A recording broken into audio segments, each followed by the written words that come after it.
직속기관인 만큼 또 그 옥상학 문제가 나오더라고요. 옥상학이 될 수 있다는 그 우려가 제기되고 있는데, 그래서 여러분들이 보실 때 이 위원회가 제대로 자리 잡기 위해서는 조직 측면에서 좀 꼭 고려해야 될 것들이 어떤 것들이 있는지 이 부분만 한번 집중해서 좀 해봤으면 좋겠습니다. 규제 개혁이 순위에서 밀린다 그런 의미는 아니고요. 규제 개혁은 이 문제와 관련해서 말씀을 드리면 당장 시작해야죠. 그런데 규제 문제는 다부처 과제라는 겁니다. 그래서 위원회가 필요하다는 거죠.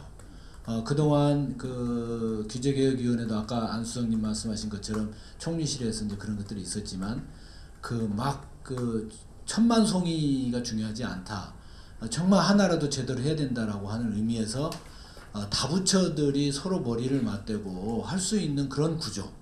그래서 대통령 직속이 돼야 되고, 그리고 민간위원장이 민간의 목소리를 잘 담아가지고 다부처를 이렇게 조율할 수 있도록 그렇게 가되, 그것이 이제 대통령이 직접 하시기 어려운, 너무 일이 많으시니까 어려운 구조니까 청와대 정책실장께서 부위원장을 하면서 이게 조율이 가능하도록 하는 그런 구조, 이게 옥상옥이냐라고 얘기할 수 있는 겁니다. 그래서 대통령 직속위원회로서 다부처가 국가의 어떤 큰 미래 방향, 지금 우리가 처한 위기를 슬기롭게 해결하는 방향으로서 위원회의 성격은 위상은 맞다 이렇게 보고요. 그래서 아까도 이제 수석님 얘기하셨습니다. 대통령이 절대적인 리더십이 필요하다. 그래서 독려하고 참여하고 부처들 간에 협업할 수 있도록 하는 그런 체계로 가져가야만이 민간이 아파하고 민간이 자유롭게 뛸 수 있는 그런 공간, 이런 공간을 만들어내는데 정부가 벽을 허물 수 있고, 그리고 그 만나서 이걸 조율해내고 양보해내면서 결국 국민을 바라보고 산업을 바라보고 새로운 변화를 이끌어내는데 초석을 깔아주는 그런 역할을 할 수 있도록 하는 위원으로서 이상을 가질 것이 아닌가, 이렇게 정리할 수 있을 것 같습니다. 좀 더 구체적으로 말씀 좀 드리겠습니다. 사실은 이 위원회를 처음에 만든다고 했을 때에 회의론적 시각을 가진 분들이 굉장히 많이 있었어요. 또 이걸 갖다가 어떤 그 당시 우리 선거 당시에 어떤 후보는 마치 관치, 왜 민간들이 주도할 걸 정부가 나서냐 이렇게 얘기를 했습니다. 그래서 저희가 어떤 토론회 가가지고 제가 직접적으로 반박을 했어요. 정부에서 일절 개입하지 않고 일절 손대지 않고 일절 관심 가지지 않고 민간 영역을 준다. 우리 사회가 어떤 구조였냐, 우리 경제 구조가 어떤 구조였냐. 지금까지 사실 우리 오늘 이제 방송에 계시지만 대기업에 계시지만 사실 대기업 중심주의였다. 그리고 지난 60년대부터 이뤘던 우리 어떻게 보면 이제 박정희 대통령 시절부터 거의 고착화시키는 장본인들이었고, 그리고 직전에 우리 정부에서도 사실 그걸 더 강화시켰던 측면이 컸다. 그래서 오히려 그게 관치로 바뀌었을 뿐이고, 관치가 결국은 대기업들에게도 더 힘이 되고 불어주는 힘이 아니라 부담이 되고 어깨를 누르는 그런 역효과를 거두었다. 그래서 조화가 필요한 것이고, 중소 벤처 스타트업과 대기업이 상생할 수 있는 구조로 가기 위해서는 일정 부분, 아까 우리 박사님 말씀처럼 일정 부분 정부가 개입하지 않을 수 없는 영역이 있다. 그러면 뭘 할 것이냐? 판을 깔아주자. 정부가 판을 깔아주자. 그 판을 깔아주는 데에 컨트롤 타워가 결국은 4차 혁명위원회다. 이게 어떻게 구성할 것이냐. 그게 굉장히 중요할 겁니다. 조직상의 문제인데요. 저는 개인적으로 이렇게 생각합니다. 앞으로 이제 만들어지는 과정에서도 의견을 반영을 하려고 애를 쓰겠지만요. 역대 대통령 직속 기구가 실패한 요인 중 가장 핵심이 뭐냐면요. 당연직 정부위원과 민간위원이 50대 50이라는 구조였어요. 그리고 위원장이 대통령이었기 때문에 실패했습니다.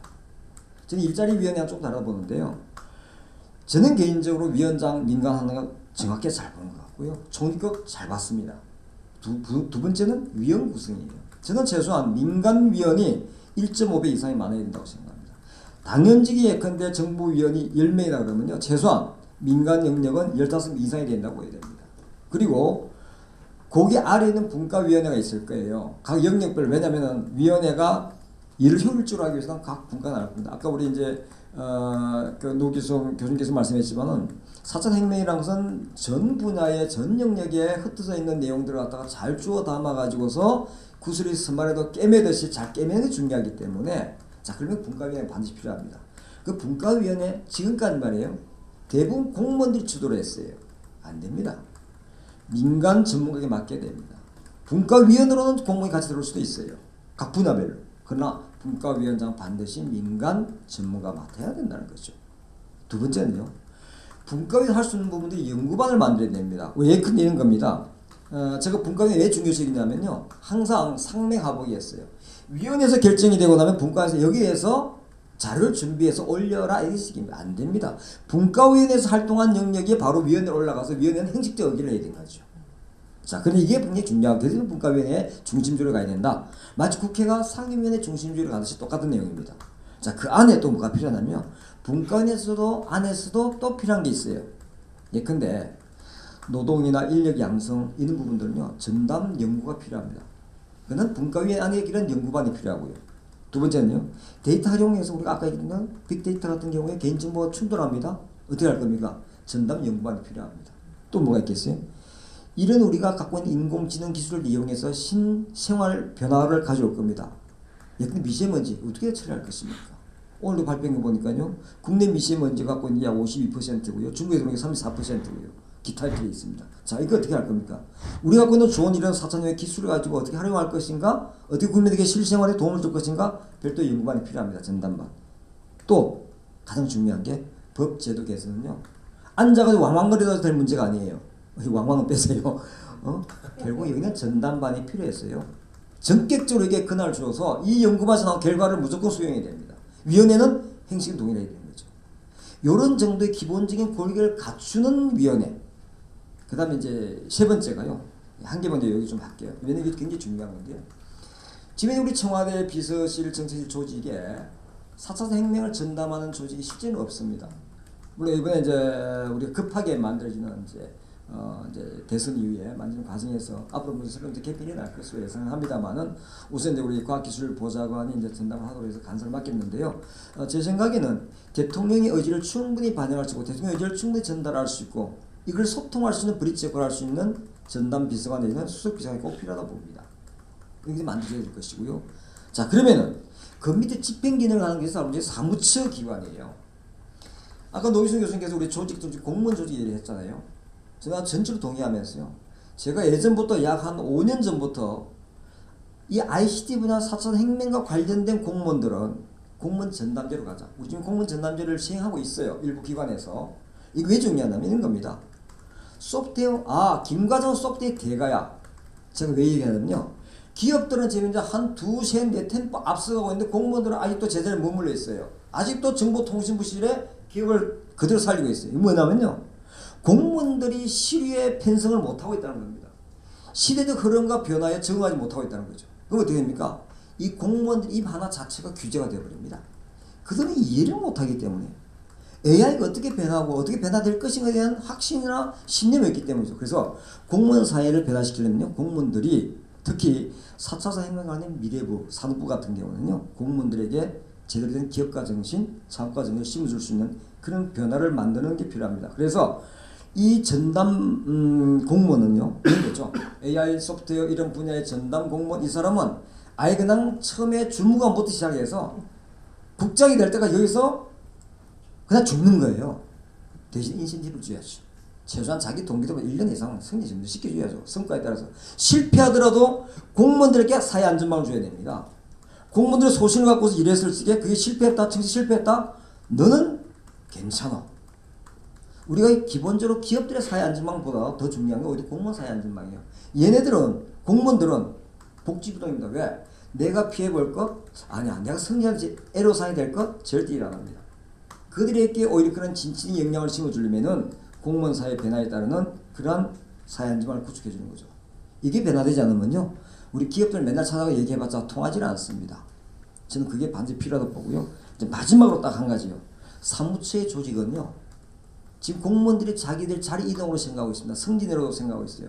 아마 이번에 사무처 처장 정도는 아마 1급을 줄 겁니다. 미래부 공무원들 같은 경우에는 빨리 1급이 한 명 걸로 이동하고 거기에 따른 2급이 몇 명 가고 3급이 몇 명 가고 4급이 몇 명 가면요. 엄청난 승진의 숨통이 튈 겁니다. 상당히 생각하고 있어요. 지금 현실적 문제. 안 됩니다. 사무처장은요 민관을 아우를 수 있는 그러한 역량을 가진 사람이 그 자리에 앉아야 됩니다. 그리고 사무처 안에도 정책 분야를 담당하는 실무 지원은 민간 전문가 많이 반영이 돼야 됩니다. 행정적 지원 이런 부분들은 당연히 공무원들 해야 되겠죠. 이런 부분들이 조화가 되지 아니하면요 4차 혁명위원회에 성공할 수 없다고 봅니다. 사실 어디나 조직이 가장 중요한 문제인데 가장 가까이서 또 오랫동안 들여다보고 계셨으니까 우리 안 의원님께서 아주 지적을 많이 해주신 것 같아요. 그 중에서도 분과위원회 문제하고 전담 비서관, 전담 공무원 설치는 굉장히 와닿는 지적이신 것 같습니다. 어떻게 연구소 측면에서 어떻게 보십니까? 일정 부분 비슷해요. 저희 민간 기업이지만 어떻게 이럴 줄 효율적으로 할 것인가. 저희도 이 중간 계층이 이 복지부 등 케이스가 있어요. 임원들은 CEO하고 괴를 같이 하고 민첩 막 입사한 직원들은 잘 모르거든요. 역시 중간층이 복지부등이니까 저희도 똑같이 실패 경영 인정하자. 그네들에게 인센티브를 주자 뭐 비슷한 얘기 했던 생각이 납니다. 저는 사실 조직 부분에서 크게 코멘트하는 것보다는 옥상이라는 말이 나왔다는 건 뭘까 가만히 생각해 보니까 결국 업무가 불분명하거나 아래날이 정확히 정립되지 않으면 아마 옥상옥이 나올 것 같습니다. 그런 거가 아닌가 싶습니다. 사실 4차 산업혁명은 지금 계속해서 이야기했지만 ICT였던 원천되는 요소 기술에 각 부처, 각 산업이 다 연결되어 있습니다. 사실은. 그러니까 엄청난 이 코디네이션이 저는 필요하다고 생각하는데 그러니까 굉장히 어떻게 보면 부처 이기주의도 생길 수 있을 것 같고 그 다음에 대기업과 중견기업에게 마찰 내지는 충돌도 분명히 저는 생긴다 생각하고요. 어떤 거든지 저는 풍선 효과가 있다고 생각합니다. 그래서 조직만큼은 제가 볼 때는 간단히 말씀드리면 아레나를 명확히 하고 그 다음에 이 위원회가 그냥 가는 게 아니라 중간중간 저는 성과도 좀 점검을 하고 그 다음에 업무 내용을 조율할 수 있으면 중간에 하고요. 완벽한 조직은 저는 없다고 생각합니다. 생물처럼 움직이면서 결국 4차 산업위원회가 가장 추구하는 목표가 잘 된다면 중간중간 그런 피드백도 필요하고요. 그래서 원래 취지가 잘 실행될 수 있도록 하는 게 좋을 것 같다고 생각합니다.